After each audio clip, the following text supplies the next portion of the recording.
Hey there guys, we're taking a look at Rage 2 running on the AMD Ryzen 5 5500U. Now, right now you're looking at the game running at 1080p with its lowest in-game settings, but you'll notice that there are graphical glitches that are happening currently on the screen. Now, this is a problem that the game has with AMD systems. I'm not sure how it functions on RDNA-based GPUs, so anything from the 5000 series and the 6000 series desktop GPUs, I'm not sure how they would be, but I can confirm that this does happen with all of the AMD iGPUs that I have, and even the RX 564GB that I have actually also has this problem. So there is actually a way of fixing this, because what is causing this is actually the fact that the game has by default enabled asynchronous compute, and it seems to be broken in the game, at least with AMD systems. So the way to fix this is just by going into the game files themselves, and if you open up the settings INI and actually just look for the asynchronous compute setting, there is a setting there where it is asynchronous compute disable,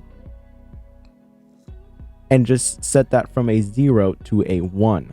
Then if you just save that and actually just load into the game, you'll see that a lot of the graphical glitches have stopped. Now, it does not completely solve all graphical glitches. They still do happen occasionally, but it is significantly reduced. And you can actually get away with, playing the game for the most part, though not at these settings, as you can see, because the FPS that we're getting here is very brutal. Now, I'm not sure if disabling the asynchronous compute actually affects the performance or not, but it definitely at least makes the game playable, because the graphical glitches are really to the point where you would not be able to play this game. With that said, though, at the settings that we're currently running at with the stock 15-watt TDP, this is just not doable at all. It's really not that great of a gaming experience at all, with 1% lows under 20 and averages that are struggling to even get anywhere near 25. It is difficult to really say that this is going to be anywhere near an enjoyable experience. Now, raising the TDP up to 25 watts does improve the performance slightly, but not by anything that is going to be any real noticeable margin, considering that we are still running in the 20s here, though at least our 1% lows aren't falling below 20. But in general, that's not going to really be doing much to improve the overall experience. So really, even with 25 watts, 1080p is just going to be out of the question here. And of course, a 30-watt TDP is also not really going to be doing anything to improve the performance that we're getting here. We are still in the mid-20s. We're not seeing much of an uplift at all. Being in the more open area is also going to drop down the FPS a bit more. So in general, any gains that we would have had from this TDP are really just negligible compared to just the fact that we overall have a pretty bad experience in terms of 1080p in general. So I would just say 1080p is really out of the question here, but now we can start to adjust the resolution to try to see if that will actually improve the performance and get us to a playable range. Really, at this point, if we can just get into the 40s in terms of FPS, I think that we're going to be in a far better position than where we're at right now. I think expecting anything close to 60 might be a little bit of a pipe dream, but I might be pleasantly surprised here. And dropping down to 900p unfortunately really does not do a significant amount, though it does now get us into a 30 FPS range in terms of the experience that we're getting here, because the biggest benefit that we're having so far is that at least our 1% lows are very close to our averages. So now we're at an FPS range where some people might actually find this to be pretty playable. I mean, 30 FPS, a lot of people do game at 30 FPS, and a lot of people even game at slightly below that. So we're already at a range where I think a lot of people would be comfortable enough to play like this, though it's not the most ideal situation by any means. And if you're somebody that regularly plays games on PC, you might actually want a higher FPS than this. But if you want to maximize on resolution and also don't want to mess with the TDP because it might put your system into temperatures that you're not comfortable with, this is at least a reasonable enough playing experience that I think a lot of people can get away with playing like this, though just know you will run into certain issues. Sometimes there will be hiccups in the gaming experience, and it might not be as perfect as you'd want it to be, but at least it is playable. But of course, we can see what raising the TDP will do at this setting. And going up to the 25-watt TDP really doesn't do much to improve the overall experience here, and we get a very similar result to what we were already getting at the stock TDP here. So really, no major gains whatsoever. The performance experience is still going to be relatively similar. What ends up happening in the long long term of playing is really you just end up with less situations where major stutters happen, but that's about it. The overall gaming experience is just in general still very similar to what we were getting with the stock 15-watt TDP. So not a major improvement, but also it isn't detrimental or anything to the overall performance. So if you have the headroom in terms of TDP, you might as well go ahead and do it, but you shouldn't really be expecting any major gains, at least at 900p. Now going up all the way to 30 watts does actually see us see a little bit of a gain, at least in terms of our averages, where now we're in the 40s range, but our 1% lows are sticking to the same area where we're pretty much at a 30 FPS for 1% lows. In general, solid enough experience, nothing groundbreaking, nothing amazing. It depends on what you're going to be doing, but in general, the overall experience is not going to be too drastically different from where we were at 25 watts. It is going to be playable enough. You will have those occasional moments of stutter, but it is doable. It is going to be playable. If you have the TDP headroom to go all the way to 30 for the TDP, then go right ahead. It is going to give you the overall best experience at 900p, but don't expect anything remarkable. And for sure, I mean, the temperatures that I'm getting here are really not temperatures that I would play this game at. So it's one of those things where you really have to pay attention to whether or not your hardware is going to be okay while trying to play these games, because really the performance that you're getting is not worth the temperatures that I'm getting here. Now dropping down even further to 720p at the stock 15-watt TDP, you can see that the level of performance that we're getting here is actually really solid, considering that we are at the stock 15-watt TDP. Our averages are in the mid 40s with 1% lows that are getting very close to the 40 range as well. Overall, you're going to have a far smoother gaming experience like this, but you are taking a pretty major hit in terms of the resolution, and that might be detrimental to your overall gaming experience. Personally, I don't know if I would realistically play this game like this or not, because I mean, this isn't my main gaming system, so I realistically couldn't tell you how desperate I would be to try to play this or not. But it is one of those things where if you're excited to try to play this game and you've been wanting to just play it and you're trying to see if this system can handle it, it can definitely handle it. Just know what to expect and what resolution is going to work for you. If 720p works for you, you are going to get the best experience like that, because you'll see that raising the TDP at 720p now actually starts to get us some nice gains here, where now what we're getting is something that is far closer to a 60 FPS gaming experience, and it is really smooth, really enjoyable to play. That said though, the 1% lows are taking a bit of a hit here and there, but it's nothing dramatic, and overall the experience is really going to be very enjoyable. So I think that if you can really handle playing this at 720p, you're gonna get a lot of mileage out of that. 900p definitely finds a nice middle ground in between 720p and 1080p in terms of the performance that you're getting, but 720p just in general is a far more enjoyable experience in terms of sheer gameplay feeling nice to play. But that's mostly because of the fact that it is a first-person shooter, and FPS matters a lot in first-person shooters. But being a single-player game, you can excuse a bit of FPS if you just want to focus on visuals. So really, it just comes down to how you want to play this.